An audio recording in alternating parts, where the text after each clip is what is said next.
Sekarang, rekening nganggur mau dibekukan, tanah nganggur mau dirampas. Sementara rakyatnya nganggur, dibiarin aja. Nah, nanti kalau udah kerja tuh, negaranya sibuk mau narik pajak lagi. Nah, inilah negara Indonesia yang rakyatnya selalu bahagia. Sekarang ini, bahkan hajatan pun akan dikenakan pajak. Di saat hidup makin sulit, kita tuh dikasih tontonan yang menyakitkan. Bagaimana seorang kucing presiden yang diperlakukan bangsawan yang dikawal oleh puluhan aparat. Kagak ada badai, kagak ada hujan, tiba-tiba PPATK melakukan pemblokiran terhadap rekening pasif. Alasannya karena rawan disalahgunakan. Logikanya apa coba yang mau disalahgunakan? Lawang rekeningnya aja kagak ada transaksi. Lagian rakyat juga paham, memindahtangankan rekening pribadi ke orang lain itu bisa dipidana. Ini jangan sampai justru malah pemerintah yang menyalahgunakan rekening rakyat untuk penyaluran bantuan fiktif. Tugas PPATK itu melacak aliran dana yang mencurigakan, bukan malah memblokir rekening rakyat. Setan. Tanah masyarakat yang tidak dikelola selama 2 tahun berturut-turut dirampas. Padahal pajaknya diterima oleh pemerintah, rekening yang tidak yang nganggur selama 3 bulan diblokir oleh pemerintah, tapi adminnya diambil. Sepertinya rakyat harus bergerak. Saya siap apapun risikonya. Sepertinya rakyat harus bergerak. Ini udah mulai menjadi-jadi nih pemerintah ini. Pemerintahan Prabowo udah mulai menjadi-jadi nih. Ini bahaya nih untuk rakyat. Semakin rakyat diam, semakin keluar nanti kebijakan-kebijakan yang menginjak rakyat. Semakin keluar. Kemarin Sri Mulyani bersama DPR membahas bagaimana memajakin para pengguna media sosial, influencer. Padahal Sri Mulyani dan pemerintah tidak ada kontribusinya kepada masyarakat yang mencari nafkah, yang berbisnis, yang mencari modal lalu berbisnis. Ketika bisnisnya bangkrut, Sri Mulyani tidak peduli. Tapi ketika bisnisnya jalan, Sri Mulyani mencari celah untuk mendapatkan pajak dari sana. Sepertinya pemerintah sudah berusaha untuk mencekik rakyat dari segala arah. PPATK blokir rekening nganggur 3 bulan. Legislator jangan sensasi. Anggota Komisi 3 DPR RI Nasir Jamil menanggapi Pusat Pelaporan dan Analisis Transaksi Keuangan yang akan memblokir rekening tak digunakan selama 3 bulan alias rekeningnya nganggur 3 bulan. Ia meminta PPATK tak membuat kebijakan sensasional dan kebijakan yang membuat kegaduhan. Ia mengatakan jika ada rekam kejahatan di rekening yang diblokir, hal itu tak menjadi masalah. Ia menyinggung masyarakat yang sering kali menyimpan uang di bank untuk keperluan di hari mendatang. Ia meminta penjelasan PPATK terkait dasar aturan memutuskan kebijakan itu. Nasir mengatakan jika tak ada undang-undang atau peraturan presiden yang menjadi pertimbangan, yang dilakukan PPATK bisa disebut melanggar konstitusi. Jadi aturan mana yang menyebutkan hal seperti itu sehingga kemudian ada perintah untuk memblokirnya, dan pemblokiran itu dilakukan oleh PPATK, ujar Nasir Jamil.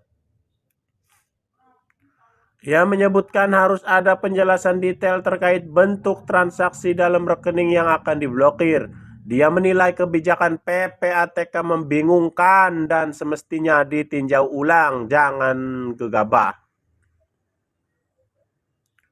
Jadi kalau misalnya uang itu tidak ada transaksi, maka transaksi yang dimaksud itu apakah transaksi keluar masuk atau seperti apa? Bagaimana kalau misalnya transaksi masuk? Ada uang masuk terus yang itu adalah tabungan dia untuk persiapan atau untuk kegiatan apa yang akan dia lakukan. Jadi membutuhkan persiapan dana, katanya. Nah, diketahui PPATK akan memblokir rekening atau rekening dorman atau rekening bank yang nganggur selama 3 bulan. Pemblokiran dilakukan karena ditemukan rekening yang banyak disalahgunakan. Kita seharusnya marah karena negara berulang kali mencoba untuk membunuh masyarakat, terutama kelas menengah. Tapi justru mereka yang kaya, oligark, malah dibiarkan dan diberikan karpet merah. Rekening rakyat bisa diblokir, tanah rakyat bisa disita, PPN 12%, marketplace dipajakin, bikin konten medsos dipajakin, main pedal aja harus dipajakin. Belum lagi untuk menanggung beban APBN kita yang begitu bengkak, karena pemerintahnya yang begitu gemuk, terus pemerintahnya programnya begitu boros, rakyat diajak PT-PT, rakyat lagi jadi beban. Program 3 juta rumah, rakyat diwacanakan ikut lagi, harus kena pajak. Lagi-lagi, masyarakat terutama kelas menengah yang lama-lama semakin turun, makin dibunuh justru. Sedangkan berulang kali di waktu yang bersamaan, kita melihat bagaimana orang-orang kaya, elit, oligark, bahkan asing luar negeri, diberikan kemudahan dan karpet merah. Amerika dikasih tarif 0%.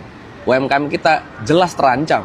Berbagai penambangan pulau-pulau kecil, hutan dibabat atas nama perusahaan-perusahaan untuk investasi, semuanya diberikan karpet merah. Di luar negeri, ide-ide untuk tax the rich atau pajakin orang-orang kaya itu tumbuh dari pemimpin-pemimpin yang progresif.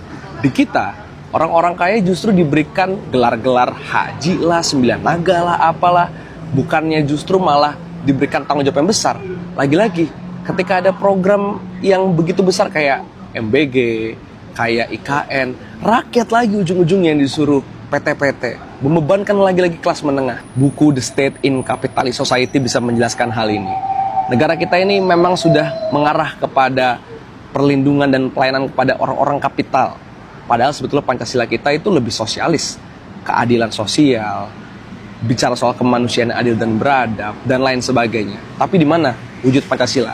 Hati-hati, kalau terus-terusan pejabat publik kita kapitalis, kalau kata hakim yang mempidanakan Tom Lembong, bisa ditangkap ntar, bisa dipenjara loh ntar.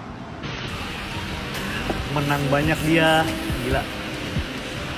Duit rakyat dicolongin dengan iming-iming gara-gara nganggur 3 bulan doang. Sampai 400 M. Buset dah, kejam nih. Deket gua rauk lu. Gak ada urgensinya sama sekali untuk PPATK ngeblokir rekening yang gak ada perputaran duitnya di situ. Alasan mereka blokir itu karena takut dijadiin rekening pencucian uang. Tapi yang diblokir malah rekening rakyat-rakyat kecil. Giliran mereka ngajuin untuk buka blokir ke bank yang bersangkutan, mereka nggak bisa. Dan malah disuruh ke PPATK. Inilah yang dinamakan dan nyusahin rakyat. Coba lu pikir pakai otak. Uang untuk beli makan sehari-hari aja nggak ada. Terus apanya yang mau dicuci? Kalau lu mau rekening rakyat aktif terus, ya isiinlah rekeningnya. Sekarang gimana mau rekening aktif kalau nggak diisi? Dan gimana caranya rekening mau keisi kalau PHK di mana-mana? Karena itu, tolong untuk PPATK isiin rekeningnya rakyat. Isiin yang banyak. Nanti pasti kami belanjain kok. Apa lo? Rakyat diperas, kucing dijaga bak putra mahkota. Di negara ini yang salah, penguasanya atau rakyatnya? Indonesia itu luar biasa. Sekarang, rekening nganggur mau dibekukan, tanah nganggur mau dirampas. Sementara rakyatnya nganggur, dibiarin aja. Nah, nanti kalau udah kerja tuh, negaranya sibuk mau narik pajak lagi. Nah, inilah negara Indonesia yang rakyatnya selalu bahagia. Sekarang ini bahkan hajatan pun akan dikenakan pajak. Di saat hidup makin sulit, kita tuh dikasih tontonan yang menyakitkan. Bagaimana seorang kucing presiden yang diperlakukan bak bangsawan yang dikawal oleh puluhan aparat. Miris kan? Dan ini kalian suka. Dan kebanyakan yang nonton ini adalah orangnya nggak punya. Dan mereka bahagia dengan tontonan ini walaupun mereka nggak makan. Sultan Dubai pun tidak memperlakukan hewan peliharaannya seperti itu. Bahkan Ratu Elizabeth tidak segila itu. Tapi di negara ini kucing dijadikan simbol kekuasaan dan rakyat dijadikan objek pungutan. Kalau kalian menyadari sebenarnya kalian tuh sedang dihina, inilah yang bikin emak bingung. Akal sehat kita kemana? Kenapa penguasa senang mempertontonkan hal-hal seperti ini? Ya karena rakyatnya senang. Kalian mau dikasih drama-drama yang bak negeri dongeng, sementara kalian sendiri kelaparan. Apakah ini yang dikatakan negara demokrasi yang katanya presidennya berani mati untuk rakyatnya? Kucing presiden tidak sebanding dengan kalian anak Indonesia. Hai rakyat biasa. Itu yang ingin ditunjukkan oleh Presiden Indonesia sebagai rakyat yang masih punya akal sehat. Kita harus bersuara, kita harus menuntut hak. Paling tidak anak Indonesia bisa sama dong sama kucingnya Prabowo, Bobi Kertanegara, ya kan?